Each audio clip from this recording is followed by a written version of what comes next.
Sir next వచ్చే బండి మీది.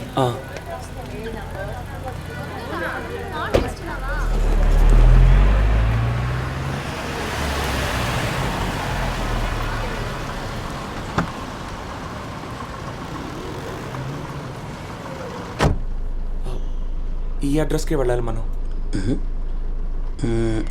వెళ్దాం సార్. ఏ రూట్లో వెళ్తే దగ్గర చెప్పండి సార్. నాకు తెలీదన్నా, నేను ఈ ఊరు కొత్త. మీరు కూడానా? సరిపోయింది. మీరు కూడానా అంటే? నేను ఈ ఊరికి కొత్త. సర్లేండి, దారిలో అలా కనుక్కుంటూ వెళ్ళిపో. అయ్యో వద్దన్నా. Hello sir. సార్ ఆయనకి చెప్పానంటే రూట్ తెలిసిన డ్రైవర్ని పంపిస్తారన్నా, అందుకే. లేదు సార్, నాకు ఇదే మొదటి ట్రిప్పు, పైగా అర్ధరాత్రి కూడా. ఒకవేళ అమ్మాయిలు ఎక్కించారనుకోండి, నాకు రూట్ తెలియక వాళ్ళని కారులో ఉంచుకుని బాగా ఇబ్బంది అయిపోతుంది సార్. నేనే ఎలాగో డ్రాప్ చేస్తాను సార్.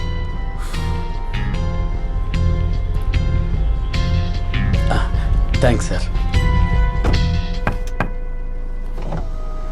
ఫస్ట్ మేడం డ్రాప్ చేసి తర్వాత సార్ని డ్రాప్ చేయి. వెళ్ళు. థ్యాంక్స్ అన్న. పర్వాలేదు మేడం. ఓ, మీకు ఇదే క్యాబా? ఫైన్.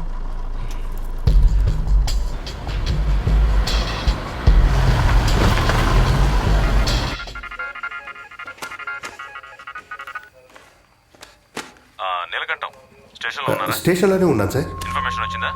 పీకేపీ వాళ్ళ అబ్బాయిని కిడ్నాప్ చేశారట. సో మీరు అర్జెంటుగా నేను చెప్పినట్టు చేయండి. విన్నాను సార్.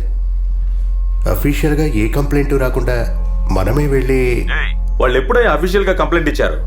వాళ్ళు అనుమానిస్తున్న వాళ్ళందరినీ లేపేస్తున్నారయ్యా. నువ్వేం చేస్తావంటే ఓ ఇద్దరిని తీసుకుని ఆ పీకేపీ ఇల్లు ఫ్యాక్టరీ కనెక్ట్ అయ్యే రోడ్డు ఉంది చూడు, అక్కడికి వెళ్ళి వాచ్ చేయి. ఆ పిల్లాడి గురించి ఏ ఇన్ఫర్మేషన్ తెలిసినా నా పర్సనల్ నెంబర్కి ఫోన్ చేయి. బుర్రకెక్కిందా? చేస్తాను సార్. రాజేంద్ర సార్, అది వదిలేసి వెళ్ళి జీప్ రెడీ చేయి. Yes sir. మీ అమ్మాయి అయితే ఎంక్వైరీ చేయకుండా పంపిస్తావా? ఆ పిల్లోడే చెప్పాడు సార్, వచ్చిన అతను వాడ డ్రైవర్ అని. లేకపోతే నేను పంపించేదాన్ని కాదు. టీచర్ ఎవరు ఏంటి అని అడగకుండా ఇప్పుడు చూడండి. అన్ని నన్ను అడుగుతారేంటి సార్? ఏం ప్యూన్ ఉన్నారుగా, ఆయన అడగండి సార్. మేడం, ప్రిన్సిపల్ గారు చెక్ చేసి సంతకం చేశారు. బెల్ కొట్టే టైంకి రిజిస్టర్ లో సంతకం తీసుకొని పంపించావు. నీకు బుర్రా బుద్ధి ఉందా? నీకుందంటాయా? కనుక టీచర్ ఏడవకూడదు. కడు తొడవడి తొడవమంటున్నానా? నువ్వేం చదువుకున్నామ్మా? రాత్రిపూట నీ ఇష్టానికి వచ్చి స్కూల్లో లైట్లేసి అట్రాసిటీ చేస్తున్నావు. చెప్పేది విను, నేను మిగతా టీచర్లా కాదు, డ్రిల్ మాస్టర్ని.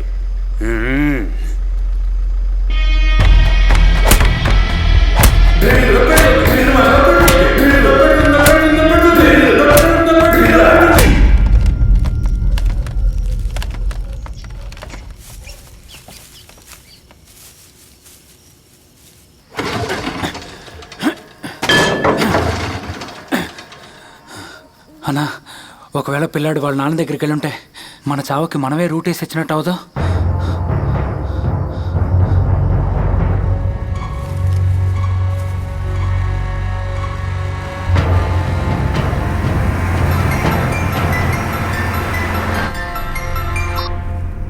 ఎక్కడ ఉన్నావు? ఇంటి బ్రిడ్జ్ దగ్గర ఉన్నా.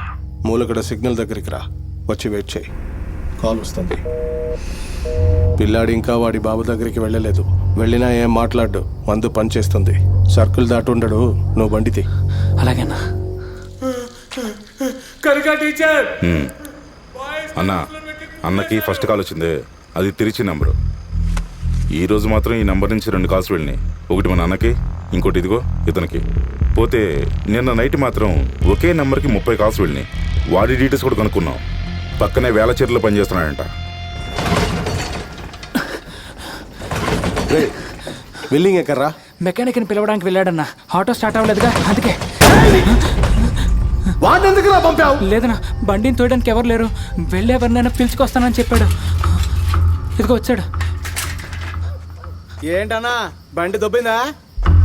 ఫోన్ నెంబర్ లేదు, దీనికి పోయి మనుషులు పంపించావా?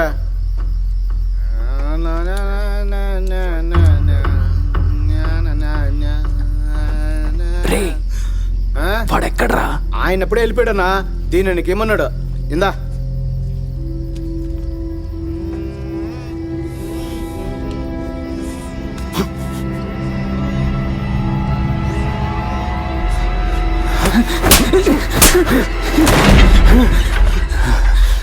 దాటి ఏదన్నా జరిగిందో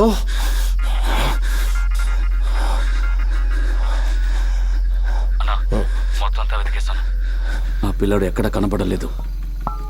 ఏం చేయమంటావు? ఆ పిల్లాడు దొరికితే నాకు ఫోన్ చేయ. ఆ విల్లింగ్ ఎస్కేప్ అయిపోయాడు రా. వాడు ఎక్కడైనా కనిపిస్తే నరికేసే.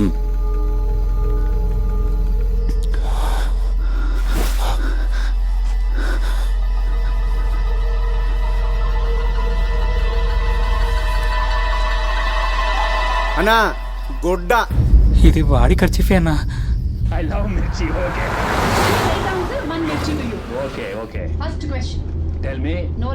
మేడం ఈ రైట్లో వెళ్ళాలా మేడం? ఈ రైటే. రైట్ తీసుకున్నాక ఆ జంక్షన్ నుంచి మీకు తెలుసు కదా. అలా రైట్ తీసుకుంటే జంక్షన్, ఆ తర్వాత తెలుసు మేడం. సో ఎలా జరిగింది మీ ఫస్ట్ డే ట్రైనింగ్? ఫస్ట్ డేనో లాస్ట్ డేనో అర్థం కావడం లేదు.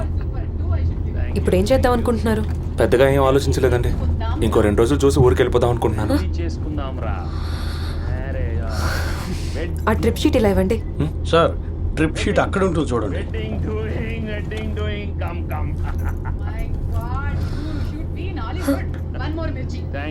సరే వెళ్ళిపోతే అన్నీ సాల్వ్ అయిపోతాయా? అక్కడికి వెళ్ళినా కూడా మీకు ఉద్యోగం కావాలి. అదేదో ఇక్కడే సాల్వ్ చూసుకోండి. అవుతుందో లేదో ముందు ఊరు వదిలి వెళ్ళిపోతే చాలా అనిపిస్తుంది. ఊరికి వెళ్ళాక మీరు తనతో ఏమని చెప్తారు? నేను మేనేజ్ చేసుకోలేకపోయినా అందుకే వెనక్కి వచ్చేసానని నేను చెప్తారా? తనతో ఏదో చెప్పుకో. ఏంటి ఎలా చూస్తున్నారు? నేను దివ్య గురించే మాట్లాడుతున్నాను.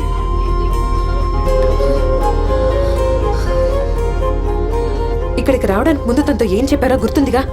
అక్కడ ఒకరిది వెయిట్ చేస్తుందని మర్చిపోకండి. ఏయ్, ఇప్పుడు ఎందుకు ఏడుస్తున్నావే? నా వల్లేగా నువ్వు అక్కడికి వెళ్తున్నావు. ఈ ఉద్యోగానికి అప్లికేషన్ వేసింది నువ్వే ఏడిస్తే ఏంటి అర్థం? నాకు మాత్రం నేను వదిలి వెళ్ళాలని కోరిక. మేనేజ్ చేయకు. ఈ కాలంలో ఎవరు కష్టపడి డబ్బులు సంపాదిస్తున్నారు చెప్పు? పైగా సొంతూరులో పనిచేస్తే అస్సలు మర్యాద ఉండదు.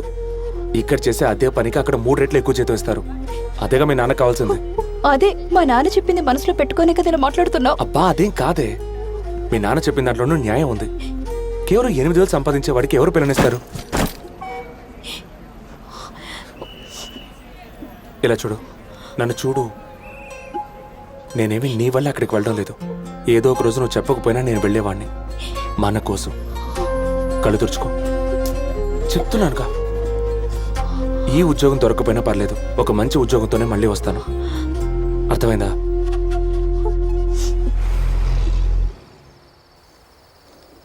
నేను ఇంటర్వ్యూలో మీరు మాట్లాడినప్పుడే నాకు అర్థమైంది మీకు ఇష్టం లేకుండానే ఈ ఊరు వచ్చారని. తనకు తెలిస్తే తను బాధపడుతుందని నేనేం చెప్పలేదు. మీరు ఏం చెప్పలేదుగా. నేను ముందే చెప్పుంటాను, కానీ తనే నీకేం తెలియనట్టుండు, లేదంటే తనే చెప్పే మిమ్మల్ని ఇంటర్వ్యూలో సెలెక్ట్ చేశానని మీరు అనుకుంటారని చెప్పింది. బట్ ఆనెస్ట్లీ మీ సర్టిఫికేట్స్ లేకుండా మిమ్మల్ని ఉద్యోగంలో చేర్చుకోవడం తప్ప నేను మీకు పెద్దగా హెల్ప్ ఏమీ చేయలేదు. సరే నేను బయలుదేరుతానండి. ఏదేమైనా ముందు తనతో ఫోన్ చేసి మాట్లాడండి, అన్నీ అవే సర్దుకుంటాయి. ఓకే? థ్యాంక్స్. ఒక్క నిమిషం. ఉదయం ఒకరిని పోలీసులు తీసుకెళ్లారు కదా, సారీ, దానికి నేనే కారణం. ఆయన అంటే మీరు ఏడవడం నేను చూశాను. లేదు పర్లేదండి. I'll see you. ఓకే.